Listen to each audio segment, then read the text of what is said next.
Hello to all of our travel advisor partners and best wishes from all of your friends here at the Royal Caribbean Group. These videos are simply no substitute for seeing you all face to face, but until we can do that, I do enjoy being able to visit with you at least this way. I especially enjoy it when I can share some news now and again, and particularly when it's good news. Now, before I get to the good news, I want to make sure that everybody here has or will vote before the end of today. This is one of our most important rights and also our most important obligation. So make sure that you vote. Now, if you want to do that now, just press pause and go vote. I'll wait here. I'll be ready when you get back. Okay, now that you've voted, we can talk about the latest news from the CDC. As you all know, they've made the decision to let the no-sail order lapse and to replace it with a new order called the Framework for Conditional Sailing. This is really a big deal, and we are really very excited about what the future holds for us. It's not the end of the journey, but it is an important milestone on that journey, and it provides a clear pathway for our resumption of service. Boy, it certainly feels good to be able to say that. You've heard me speak about the very important and the very impressive work of the Healthy Sail Panel, which we assembled together with Norwegian Cruise Lines Holdings. That work, those people, and I will say it again, what a crucial difference those men and women made to us in our industry. Their 74 recommendations have been embraced by our company, endorsed by the entire cruise industry, and clearly helped persuade the CDC that we have a thoughtful and comprehensive plan to resume service in a safe and in a healthy manner, and we're ready to do it. Indeed, the plan's main goal was to define a way to make a cruise ship a healthier environment with less risk of disease than Main Street USA. The focus of our industry right now is on delivering against that goal, not just in theory, but in practice. Now, it's important to remember that this new order sets forth a framework for resuming service, but it will require a lot of work to actually restart operations. It will take some time to go from where we are to our first commercial sailings. I can't wait, but it will take some time because the order calls for a lot of details that will need to be specified, clarified, or adjusted over the coming period. We and the CDC have both committed to devote the time and the effort to finding the best way to do that cooperatively, constructively, to realize our common goal of restarting cruising here in the USA in a safe and in a healthy manner. Logistically, I envy some businesses for whom restarting is not much more complicated than driving back to the store, opening up the doors, and turning on the lights.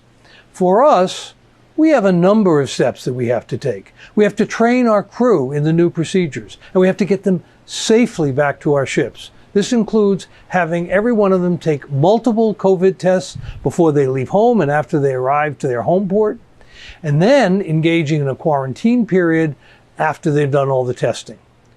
We have to reposition our ships, update their certifications, provision them, make physical modifications to support the physical distancing, and upgrade the medical care on board. And most significantly, we are committed to, and the framework calls for, a series of trial sailings where we will road test all of our new protocols using employees and other volunteers to stand in for guests. At every step of the way, we will be making tweaks and modifications to make sure that things run smoothly. Then, by the time we welcome guests back on board, we should have everything in place to operate safely, and this is very important, still deliver all the elements of an amazing cruise vacation. Then we'll continue to tweak the product, as we always do, to take advantage of new knowledge and take advantage of new technology. We will continue always to make the cruise safer and continue always to make the experience even better and more memorable for your clients. Unfortunately, as excited as we are to have this pathway to restarting, even this path is a slower road to normalcy than any of us would like.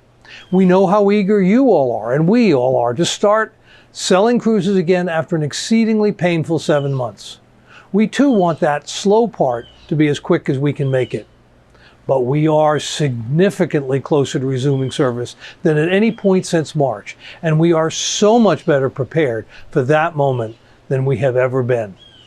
We also have to take note of what is happening in the society around us, and that is the big surge in COVID cases around the world. We're seeing that in the US, where the number is now running in the range of 100,000 confirmed new cases every day. But we're also seeing it in Europe, which had remarkably few cases until now, but has just started reclosing in places that you wouldn't have thought of, like Germany, Italy, Switzerland, Spain, and the UK, and others. This surge, which is probably a second wave, has been predicted from the very beginning as we enter the cold and flu season. But while this peak may be horrible, there are also strong signs that this may be the virus's last big surge. I've generally avoided making predictions in these videos, but I'm feeling good enough about the future to make an exception here about the period that will follow this surge. I have 4 reasons for my optimism: masks, testing, therapies, and vaccines. First, more people are wearing masks, and masks are very effective in limiting the spread. One estimate puts usage at 75%.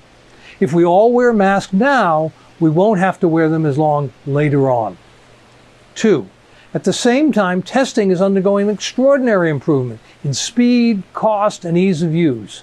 Testing is one of the most effective ways to limit the spread, and it allows for more effective contact tracing. Third, the progress in treatments has been phenomenal, with more new therapies becoming more widely available almost every day. Better treatments mean fewer hospital admissions and fewer fatalities, and that is the most important measure. Lastly, through technology, the progress on vaccines has been unprecedented.